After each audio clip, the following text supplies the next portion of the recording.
सोचो जरा, अगर तुम्हारी अपनी पत्नी, जिसके साथ तुमने 7 साल बिताए हों, जिससे तुम्हारे बच्चे हों, वही एक दिन तुम्हारी मौत की प्लानिंग करने लगे। और सिर्फ प्लानिंग ही नहीं, अपने प्रेमी के साथ मिलकर तुम्हें जाल में फंसाकर अपने ही हाथों से मरवा दे, और तुम आखिरी वक्त तक उसे अपना ही समझते रहो। ये कोई फिल्म की कहानी नहीं है, ये सच्ची घटना है, जहां प्यार धोखा बना और धोखा बन गया मौत की साजिश। एक पति, एक पत्नी और एक प्रेमी, तीनों के बीच ऐसा खेल खेला गया जिसका अंजाम इतना खौफनाक था कि सुनकर रोंगटे खड़े हो जाएं। आइए समझते हैं पूरी कहानी को। नमस्कार दोस्तों, मैं दुर्गा प्रसाद। मुंबई के बगल में एक जिला है रायगढ़, और उसी में एक इलाका पड़ता है पनवेल। वहीं समुद्र के किनारे एक छोटा सा गांव है, न्हावा शेवा, जहां बड़े बड़े जहाज आते जाते रहते हैं। और उसी गांव में रहता था नामदेव पाटिल का छोटा सा परिवार। नामदेव की पत्नी की पहले ही मौत हो चुकी थी। अब उसकी दुनिया बस एक ही इंसान के आसपास घूमती थी, उसका बेटा स्वप्निल। करीब 28 साल का स्वप्निल सीधा साधा लड़का था, काम पर जाने वाला, घर संभालने वाला। 7 साल पहले उसकी शादी हुई थी संगीता गायकवाड़ से, जो नेरुल की रहने वाली थी। शुरुआत में सब कुछ एकदम फिल्म जैसा था, दोनों खुश, घर में खुशी। और थोड़े समय बाद 2 बच्चे भी हो गए, एक बेटी और एक बेटा।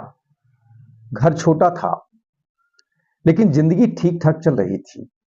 स्वप्निल काम करता था ओएनजीसी में। भले ही अस्थायी नौकरी थी, लेकिन इतना कमा लेता था कि घर आराम से चल जाए। सुबह बाइक उठाता, काम पर जाता, और रात को 8-9 बजे घर लौट आता। उधर संगीता सुबह पति को खाना खिलाना, बच्चों को स्कूल भेजना, सब कुछ संभालती थी। दिखने में खूबसूरत, लेकिन अंदर से थोड़ी अलग। उसे अच्छा पहनना, अच्छा दिखना और बड़ी जिंदगी जीने का शौक था। शुरू के 7 साल सब बढ़िया चला, लेकिन भाई कहते हैं ना, समय कब पलट जाए किसी को पता नहीं चलता। और यहां भी कुछ ऐसा ही होने वाला था। अब जरा सीन बदलते हैं। तारीख थी 1 दिसंबर 2015। सुबह का समय करीब 7 बजे। नेरुल थाना का एक कांस्टेबल गश्त करके वापस लौट रहा था। तभी कंट्रोल रूम से खबर आती है, सेक्टर 14 के रामलीला मैदान में एक युवक बुरी हालत में पड़ा है। वो तुरंत मौके पर पहुंचता है, लेकिन वहां का नजारा देखकर उसके भी होश उड़ जाते हैं। एक युवक जमीन पर पड़ा हुआ, सिर और माथे पर गहरी चोट, चारों तरफ खून ही खून। और ठीक उसके पास पड़ा था एक बड़ा सा पत्थर, जिस पर ताजा खून लगा हुआ था। यानी साफ था, किसी ने उसे उसी पत्थर से बेरहमी से मारा था। कांस्टेबल ने भीड़ हटाई, पास जाकर देखा तो लगा कि आदमी अभी जिंदा है, सांस चल रही है। बिना टाइम गंवाए उसे तुरंत उठाया और लेकर भागे डॉक्टर DY पाटिल अस्पताल। लेकिन भाई, किस्मत को कुछ और ही मंजूर था। डॉक्टरों ने चेक किया और कुछ ही देर में बोल दिया, अब ये नहीं रहा। जैसे ही ये खबर पहुंची, नेरुल थाना की सीनियर इंस्पेक्टर संगीता शिंदे तक। उन्होंने बिना टाइम गंवाए पूरी टीम उठाई और सीधे पहुंच गई डॉक्टर DY पाटिल अस्पताल। वहां पहुंचते ही सबसे पहले डॉक्टरों से बात की, फिर सीधा लाश की तलाशी शुरू की। जेब टटू ली गई तो कुछ कागज मिले, एक पहचान पत्र और एक विजिटिंग कार्ड। पहचान पत्र से नाम पता चला स्वप्निल पाटिल। अब पुलिस ने उस विजिटिंग कार्ड पर लिखे नंबर पर फोन लगाया। फोन उठाया एक आदमी ने। वो निकला स्वप्निल का मामा जितेंद्र म्हात्रे। उसे तुरंत अस्पताल बुलाया गया। फिर कार्ड के पीछे एक और नंबर लिखा था, उस पर कॉल किया तो वो निकला उसका चचेरा भाई सत्यवान। उसे भी बुला लिया गया। थोड़ी देर में दोनों अस्पताल पहुंचे और जैसे ही उन्होंने स्वप्निल की हालत देखी, पैरों तले जमीन खिसक गई।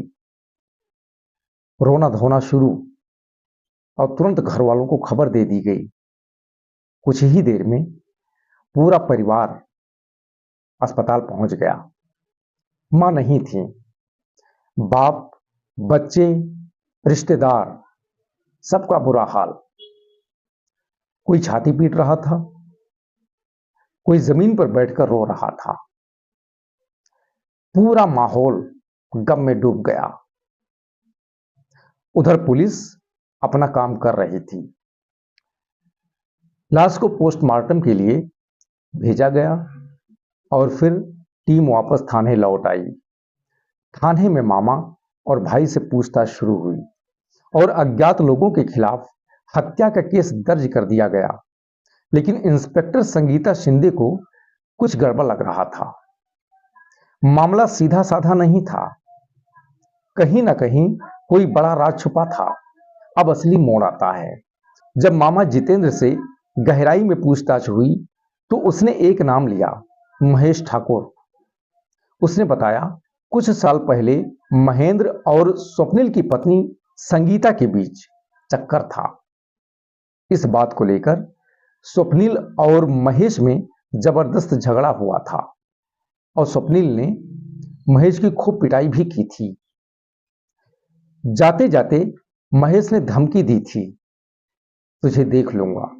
बस पुलिस को पहला शक मिल गया। तुरंत आदेश हुआ, महेश और संगीता को उठाकर लाओ। दोनों को थाने लाया गया। अलग अलग पूछताछ हुई। महेश साफ निकला, उसके खिलाफ कुछ नहीं मिला। अब बारी आई संगीता की। थोड़ी सख्ती हुई तो उसने बस इतना बताया, कल स्वप्निल अपने दोस्त सलमान के साथ शराब पी रहा था। बस यही एक क्लू मिला। अब पुलिस का ध्यान गया सलमान पर। उसका नंबर निकाला गया, पता ट्रेस किया गया और टीम भेजी गई पकड़ने। 4 दिसंबर को पुलिस पहुंची, कराड़ के एक लॉज में छापा मारा और वहां से पकड़े गए सलमान और उसका साथी शाहिद। दोनों को मुंबई लाया गया। पूछताछ शुरू हुई, लेकिन दोनों एक ही रट लगाए रहे, हम निर्दोष हैं। पुलिस ने थोड़ा दिमाग लगाया, थोड़ी सख्ती भी, और एक चाल चली। संगीता सब कुछ बता चुकी है। बस यही सुनते ही दोनों टूट गए और जो सच बाहर आया। अब सुनो असली खिलाड़ी कौन था। सलमान शेख, उम्र 21 साल, रहने वाला कराड़ का। घर में पैसा, परिवार सेट, पिता का दूध का धंधा। लेकिन लड़का थोड़ा रंगीन मिजाज का, शादी हो चुकी थी लेकिन आदतें ठीक नहीं थी। बीवी साथ रहती तो सीधा, नहीं तो इधर उधर घूमना, होटल लॉज में टाइम पास। और वहीं पर किस्मत ने खेल खेला। कुछ महीने पहले स्वप्निल और उसकी पत्नी संगीता घूमने आए थे कराड़ और रुके थे एक लॉज में। वहीं पहली बार सलमान की नजर पड़ी संगीता पर और बस उसी पल दिमाग घूम गया। उसने तय कर लिया, ये लड़की मुझे चाहिए। पर रास्ते में एक ही रुकावट थी, उसका पति स्वप्निल। अब खेल शुरू हुआ दोस्ती का। सलमान ने पहले स्वप्निल से दोस्ती की, साथ बैठकर शराब पी। धीरे धीरे दोनों करीब आ गए और इसी बहाने सलमान ने संगीता के भी करीब पहुंचना शुरू कर दिया। और यहीं से एक खतरनाक खेल शुरू हो चुका था। यहीं से कहानी पूरी तरह पलट जाती है। करार से लौटते वक्त स्वप्निल और सलमान दोनों ने नंबर एक्सचेंज कर लिया था, लेकिन असली खेल तो यहां शुरू हुआ। सलमान ने मौका देखकर चुपके से संगीता का नंबर भी ले लिया। अब उसे पता था स्वप्निल कब घर पर रहता है, कब नहीं। बस वो उसी टाइम पर संगीता को फोन करता जब घर में कोई नहीं होता। धीरे धीरे बात शुरू हुई, फिर बातें लंबी होने लगी और फिर दोनों खुलते चले गए। औपचारिकता खत्म और रिश्ता सीधा दिल तक पहुंच गया। अब हालत ये हो गई थी, जिंदगी में पति था स्वप्निल, लेकिन ख्वाबों में सिर्फ सलमान। संगीता अंदर ही अंदर बदलने लगी, चिड़चिड़ी हो गई।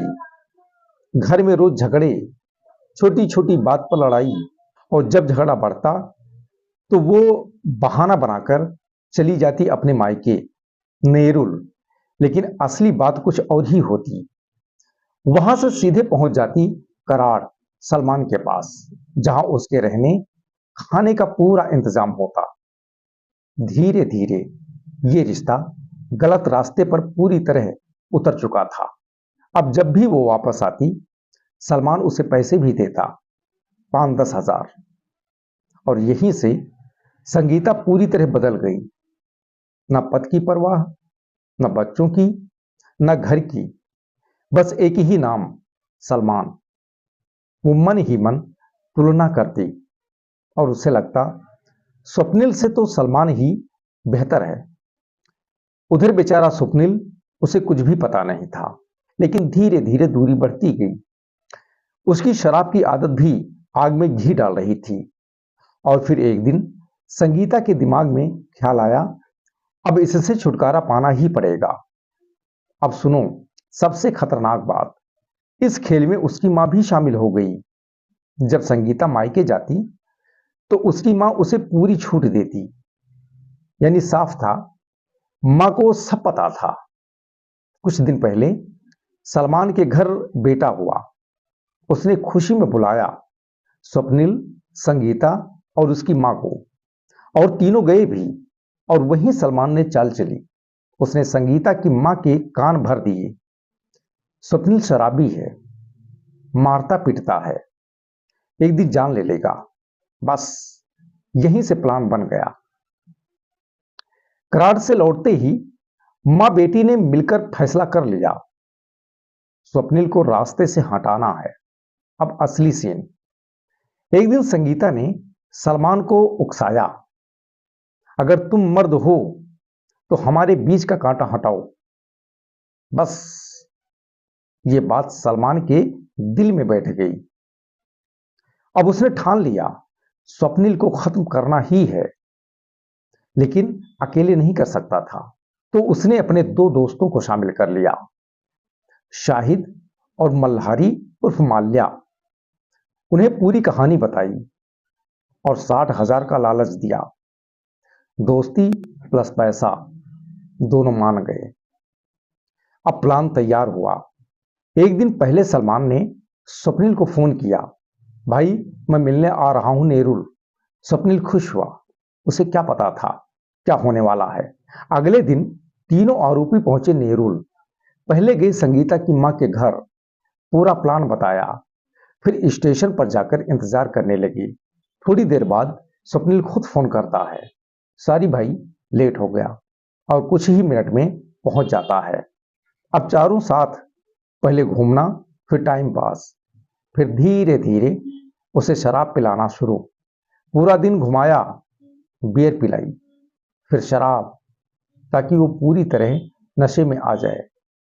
और आखिर में उसे ले गए सेक्टर 14 के सुनसान मैदान में। रामलीला मैदान, रात, सन्नाटा, सलमान उसे बातों में उलझाए रहा और तभी पीछे से माल्या उठा और एक बड़ा सा पत्थर उठाकर सीधे स्वप्निल के सिर पर दे मारा। उसके बाद तीनों ने मिलकर बार बार पत्थर मारे जब तक कि वो हिलना बंद नहीं कर दिया और उसे मरा समझकर वहां से भाग गए। कपड़े बदले, शहर छोड़ दिया।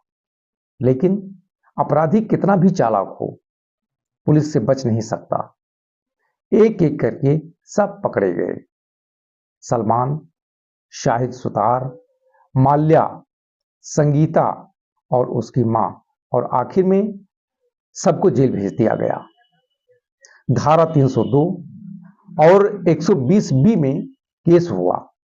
एक हंसता खेलता परिवार, एक गलत रिश्ता और खौफनाक साजिश सब कुछ खत्म कर गया। दोस्तों, यही है आज की कहानी। इस कहानी को सुनाने का उद्देश्य किसी को परेशान करना नहीं है, किसी को ठेस पहुंचाना नहीं है, बल्कि जागरूक करना है और आपको जानकारी देना है।